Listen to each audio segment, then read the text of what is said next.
Hey, welcome to Hear Us Out. I'm Paul, And I'm Patrick. and today we're going to be talking about our continuation of our coverage of essentially influencers taking over the movie industry.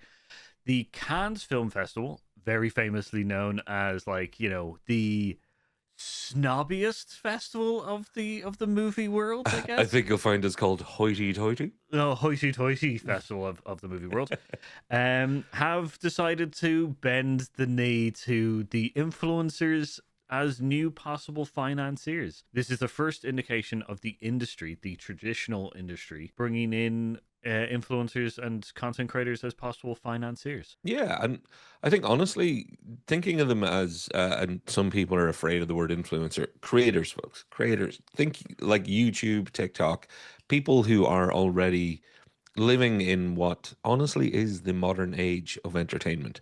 As much as it mightn't be my age, it is the modern age, folks.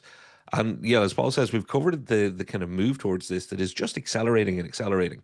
And I think if somewhere like Cannes, that is the greatest of all the junkets for the eyes wide shut parties, I'm sure. If they're actually giving away, setting aside a half a day to get filmmakers and YouTube and TikTok creators together at an economic summit, and keyword there, economic, Yeah. they understand that business is changing. And if there's one thing that, we talked about it with Mario a few years ago, all of a sudden there was going to be a rush and a push to see what video game properties were out there to grab or to make or to produce. There is never going to be somewhere that Hollywood doesn't want to mine. And when I say Hollywood, I mean the business. I think this one's kind of caught them by surprise. So I'm kind of excited to see how quickly this is moving because I didn't see this coming, Paul. I don't know about you. Yeah, I'm excited as well because it's an interesting kind of paradigm shift in what would be considered essentially the more kind of conservative um members of the Hollywood kind of circles. Like Yeah, Cannes this is would where be the like establishment for sure. yeah, Yeah. like Cannes is where the high end kind of like Francis Ford Coppola's like Megalopolis was shown, and also like plugs for finances, Mm. um you know Wuthering Heights. There's tons of films that have essentially that are seen as kind of like higher art, Yeah. and that are shown here, and this would be an interesting kind of change of pace for them in the sense of bringing in content creators. They're also bringing in several streaming services as well, which goes into the into kind of like the overall kind of showing films and also being bigger part of it, which just shows that like because I think it's Prime and YouTube are being invited this year, Yeah. which is a big difference to the years before. They had a presence, but not in the same way of kind of like this, in the sense of they were coming as as possible distributors, because YouTube Film and Prime Film, Yeah. Prime Video, but now they've been Well, invited as guests essentially. yeah, and obviously there used to be the thing of will streamers become studios? And people were talking about Netflix and oh, Netflix becoming more like a studio. People have bought MGM and stuff. The studios are now streamers, like streaming services. There's no definition or distinction anymore. It's all just one big thing. Streaming has become a thing, and it took the industry. I feel like the industry was a half a step behind itself on just accepting that. So places like Cannes have taken to it, but they were always kind of a year behind the curve, if you know what I mean, which makes this extra interesting and also extra notable that it's not just people like me and you that are all nerdy and watching all this stuff really closely. Like never leave a dollar unturned, the business side of Hollywood and movie making in the world. But this is really an acceleration. This is that kind of AI moment where people are starting to realize, oh, we're going to have to move really, really quickly to keep up with things.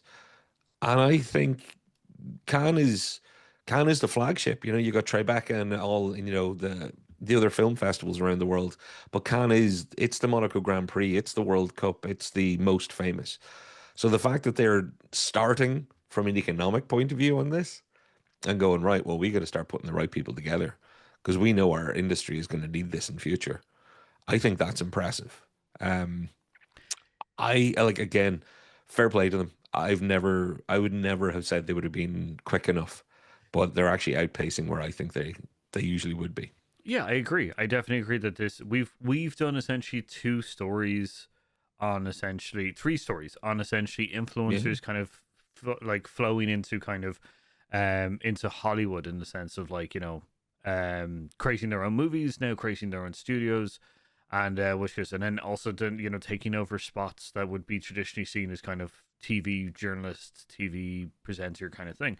So yeah, yeah, it's interesting to see Cannes moving at a very, what would be considered a light speed pace compared for them. to, yeah, compared to what they've done in the future. And I do agree that I think the smart move here is to keep still separate in the sense of like they're not going to show the likes of like Iron Lung or stuff like that at the festival, but Yeah, bringing people in, bringing influencers and content creators in as the economic side of things is really important because they definitely know after the Paramount Warner Brothers, we've talked about this also, after the Paramount Warner Brothers merger, they're going to be in so much debt, like, and they're going to be plugging to try pull that back as quickly as possible and stuff like that. And you know who currently is flush with cash, my friend?